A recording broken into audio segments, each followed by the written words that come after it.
Just like any chance we get Geno on here one night, Rupper? Oh. Geno, yeah, I think we could. But Come on. It'll be probably off season, if I had to guess. Even better. Hey, we'll travel to Geno. Yeah. Geno is. Oh, all right. One more Geno story. Can I tell you this, Pat? Yes, absolutely. Send us home with a Geno story. You don't look like you're going to bed. We'll send it home with this. I'm actually pretty close. I'm at a very high altitude. The altimeter's saying. I think. Okay. So here it is. This happened actually before I got to Pittsburgh. So this was told, and I don't want to sewer the guy. Someone that worked for the team at that time. So at the Pittsburgh. Was it Iceberg? Iceberg. No, Iceberg didn't tell me this one.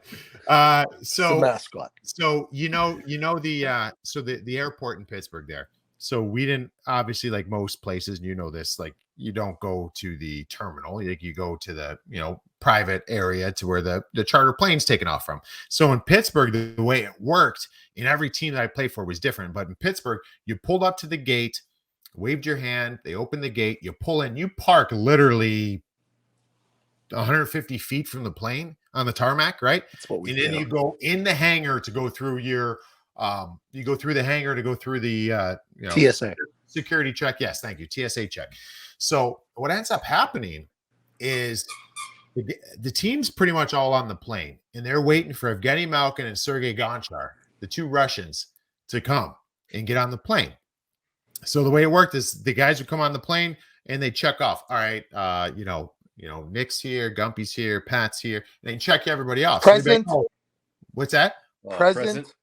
Yeah, present. Thank you. Murray, present. And then so what ended up happening is they're waiting for the two Russians. Next thing you know, the guy that's working for the team, his phone rings and he picks up the phone and he's like, hello. And it's the fucking, what is it called? The control tower. They're calling. They say, do you guys have somebody that they're driving a Porsche on the runway and they're going like 120 miles an hour down the runway? And he's like, yeah. And that's Geno's car. So apparently Malkin drove out and he just thought, there's a lot of road right there. Let's open this bitch up. And he went out on the runway and he was going like 120 plus.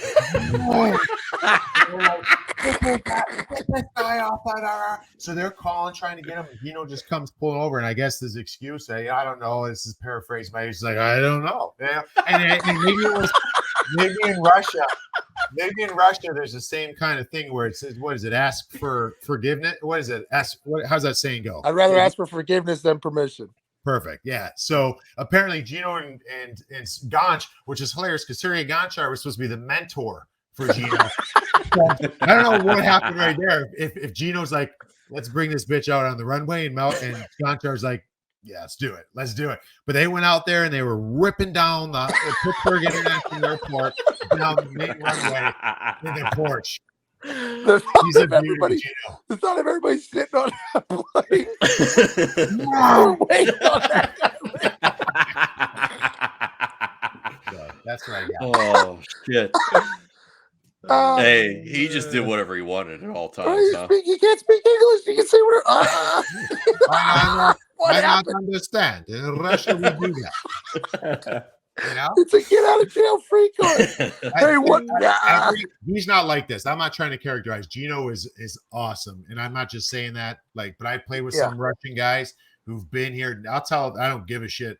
Nick Jerdev played in Columbus with him. This dude lived in the States from like 19 on. He was in the United States for like 4 or 5 years, and most guys learn English. This guy knows English because when we all went out, he's like, "Where are we going?" And he'd like, "No," and he talked. And then whenever something would happen and the coach would yell at him between periods, Nick, you can't turn that puck over right there. He's like, I'm not understand. You understand. And that was like his cop out all the time. So I'm sure that's what Geno did. I not understand. No go room on runway. Geno's the best, dude. He is, man. He's awesome. The only thing that would make that story better is if his parents were sitting in the back seat. They get in the jumbo on those two. How is it in hockey?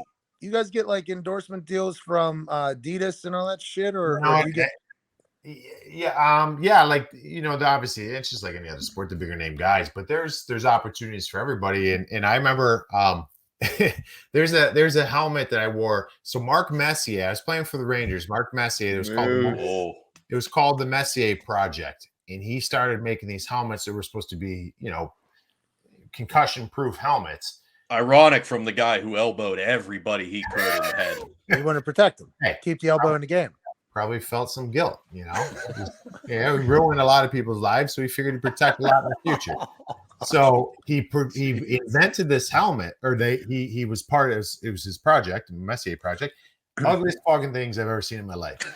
And it had a giant M on the front, which I come in the locker room one day, and they asked, Mess was like, "Can you, do you mind? Hey, why don't you wear these? Try it out, Rupper." I'm like, "Oh yeah, try it out. It's fucking Mark Messier. Of course I'm going to try it out." And then they're paying to wear them. I'm like, I can't see how this thing looks on me. I'm just seeing out here. I don't even know. It feels fine. And then people are like making fun of me because it just has an M. I'm like, they're like, "Why is your fucking name on your helmet?" Like they're like making fun of me, like I feel like an idiot. And I wore it one game for the New York Rangers, and I got harassed every shift by every guy on the other team. I'm like, at that point, I'm like, "You want to fucking go?" Like, I'm gonna fight everybody because you're making fun of me for wearing this helmet. And guess what picture is like the picture they use in like the program, the Jumbotron, in this Mark Messier ugly ass, what is it? Gazoo like type helmet. It's awful, man. It's awful. I love the thought of you skating around in this spaceship ugly ass helmet. You want to fight? Stop fucking talking about. You want to talk about my helmet? Well, come here. Let's say it in my face, and then it's like I'm here and she's back here, and I'm just like turning around trying to fight everybody. But it was but no, I was one of those guys that I was like, Easton or you'd have Easton or Warrior. They'd be like, "Hey, use our sticks. We'll pay you $25,000. I'm like, I score 5 goals a year. I can score that with a yardstick. Like, it don't matter what I use. Just you're gonna pay me for that. Yeah, let's do it. And I try to rack those up as much as I could. That's a smart play. You guys could basically pick whichever stick you wanted, but there were like they would approach you and say, "Hey, you play with our stick, we'll give you whatever X amount of money." It had to be league certified, I assume. Like Easton and Warrior had to be league certified. That's no joke, because I had a guy come up to me and he was working on coming up with, I don't know what his background was, but he came up with this one-piece stick. And he's like, "Rupper, you mind trying this thing out? Let me know how it feels." I'm like, yeah, okay. Like, I take it. I'm like, wow, this thing's great. They have to pay a $500,000 kind of what is it? It's almost like an entrance fee. Yeah, you're tipping the corner, dude. This is American Gangster, 15%. Mm-hmm. Just for players to be able to use it, they have to pay the league $500,000. That's crazy. Yeah, to get up in the NFL, you should see. I mean, I don't think I would think it's a lot more, right? I don't even think you're sniffing getting in a stadium. I don't even think you're allowed to. Like the NFL, it's Nike, Adidas, Reebok's out. Under Armour, yeah. And that's it. They're the only ones really allowed. Kickers were allowed to wear whatever shoes we wanted. That were the only ones that were allowed to wear whatever shoes we wanted, but we couldn't like have any endorsement deals with anybody other than that. But we could wear, if you wanted to wear, like, I guess, I don't know, guys will wear, I don't know what the fuck they're wearing. I get Puma, maybe. I don't know what they're wearing. You can do that, but everybody else has to wear the same stuff. And all the deals are, other than the big guys, other than the superstars, it's mostly just merch. Like you get $10,000 or $15,000 worth of shit from Nike, or you can go on this website and get all this stuff. You still got to pay taxes, but that was the bad part. Is like they eventually got to the point where they were telling everybody, well, we could pay you in soft goods. So they would say like, you have, $50,000 of soft goods, and they send you a catalog. And I'm like, dude, I'm gonna have to sit in this catalog for a week. Ever. Like, it wasn't even worth it. I was like, I don't care that much. I actually, you know what? It's fine. I won't wear this ugly ass helmet. Like, I'm not using your shit, actually. Somebody else's. I get made fun of for wearing it. So fuck. I remember early 2000s, Matt Sundin and the Leafs. He was sponsored by, I don't know if it was Easton, let's call it Easton or whatever. And he had his stick and he gave it to Dmitry Yuskevich. You remember him? Yeah. And he had to spray paint the stick black. I'm assuming the equipment manager did it because he used a different stick normally, and I'm assuming had a deal, and they had to black out all the branding on the stick just so he could use a different stick for the game. It was crazy to me. It was like, oh man, like you guys can't just pick whatever you want for a game. No, I mean, you can, like, fucking Gumpy can make a stick and we can call it the Lumpy Gumpy, but I gotta spray it down. What the fuck? The Lumpy Gumpy, dude. The dangles with the Lumpy Gumpy would be so sick. Make sure you don't put a fucking bend on that thing, Rupper. Keep that thing straight. Like me and Sid. You make the stick, it's called the Lumpy Gumpy because you make it heavy as shit. So when I go around and I'm whacking guys in the forearms, it's just their arms are getting fucking, they can't even move their arms. They're all swollen. They're lumpy. So we just go Lumpy Gumpy and just chuck them. Well, what we'd have to do, we can't write Lumpy Gumpy on the shaft. We have to spray paint it, like Nick said. It's all got to be black, so there's no name out there. But everybody's going to know because I'm like struggling to hold it up. It's the Lumpy Gumpy. We don't need names on it. The telephone pole. Lumpy Gumpy. Nick. Pat, I was like 12 at the time. I didn't understand such complexities as business and whatnot. It was just fascinating. The big conversation earlier about the Olympics, I think I missed. But were you alluding to the fact that Sidney Crosby is going to play for the United States of America if he gets it off the No. What I was saying, I know, I think you'll like this.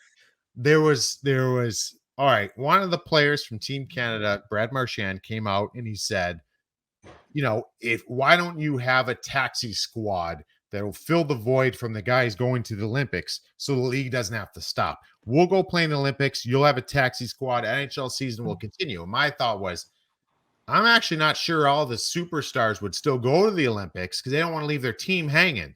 They would go there if the league was paused like it was supposed to be, right? And that was the one guy who came to mind. I'm like, I'm not sure that Sid, although he's Mr. Canada, I don't think he would leave the Penguins out to dry with, and he would say, I'm not going to go to the Olympics. I'm going to stay here in Pittsburgh and work on what we're working on here.